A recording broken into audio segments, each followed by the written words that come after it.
Today we have a Miele dishwasher that's overfilling, and it floods the kitchen and also activates the drain system, so it just keeps draining all the time. So what I'm doing is now turning off the water underneath the sink that goes to the dishwasher, and then I'll unplug it. And what I'll be doing today is putting on a new fill valve, and that'll fix the problem. This one actually has had a fill valve replaced in the past about 6 years ago, and now the one that was replaced is starting to leak. This is a new one that we're going to be putting in, and this is in replacing the factory one and also a retrofitted one that was put on about 6 years ago. So I'm putting on the little brass elbow that comes with the fill valve. I put on some Teflon pipe tape, and now I'm twisting it on nice and tight. Helping you, please consider pressing down in the lower right hand corner of your screen the subscribe button, and that really helps our channel. I'm now removing the old one that was on there by spinning it off with my wrench, and now spinning it off with my finger to get this little nut off that's holding on the fill valve onto where the water supply comes in. So here's the old one, and again, this was a retrofitted one. The factory one looks more like a white box. So I'm pulling the power connectors off, and now I'm going to pull back on this sleeve, and I'm going to kind of keep it back out of the way by putting a pair of vice grips on there just to pinch in lightly on the hose to give me a little bit of room to work.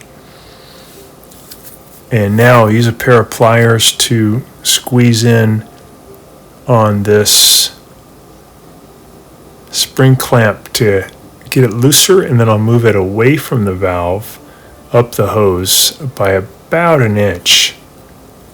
And that's going to allow me to now use a flathead screwdriver to pry back on the hose and pull it off. Now I'm putting the hose onto a brand new valve, which is similar to the one that was taken off. It lasted about 6 years.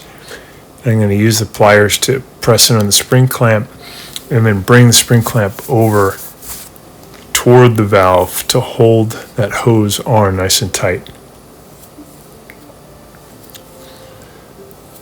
And next I'll go ahead and put on the 2 spade connectors that are bringing power to the valve. Again, I've got it unplugged, so it's safe to do that. You can put either wire on either one of the spade connectors would be fine. There's no polarity issue. But first I'll just make sure using the pliers I get that thing into position.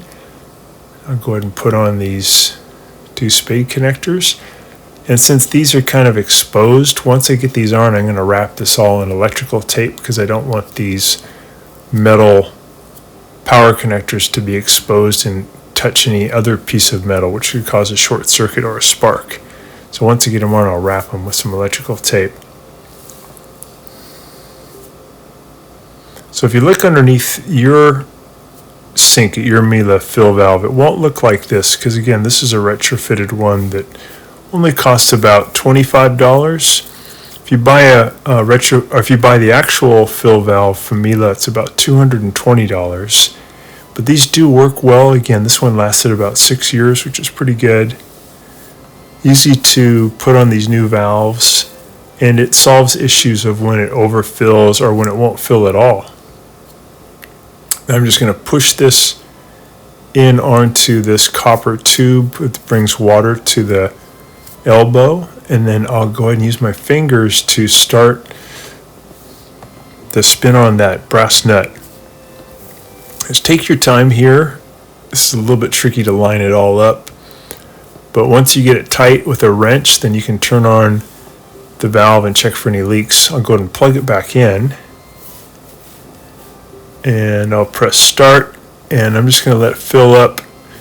I know that it's filled up correctly if when I check the water level, the water reaches the bottom of the plastic handle, which it does here. That means it's going to the right level.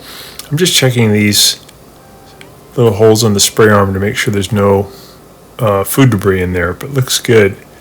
Then I'll pull out the filter, open it up, make sure there's no stuff caught in there. You could do this about every month or so.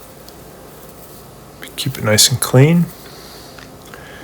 This homeowner is definitely rinsing their dishes before they put them in, and that's why the dishwasher has lasted a long time. I think they said it was 20 years before they had to have the fill valve replaced 6 years ago. It's pretty good. Checking this middle spray arm to make sure all the holes are nice and clear. There's no food debris. So it looks good. This will probably last them at least another 6 years before they'd have to replace the fill valve. Watching our video, and please subscribe to our channel when you get a chance, and also click the little bell notification button so we can send you weekly videos on all the different ways of fixing appliances around your home and saving you lots of money. So thanks again for watching, and please also press the like button for our video if this was helpful to you. Feel free to contact me at the email listed below, which is scottthefixitguy@yahoo.com, with any of your questions. And also, if you need to have a FaceTime meeting with me or a Zoom meeting, you can click on one of the links below in the description, and we can set up a 15-minute or 30-minute video conference where we can work on your appliance problem. So thanks again for all your support and for watching the video.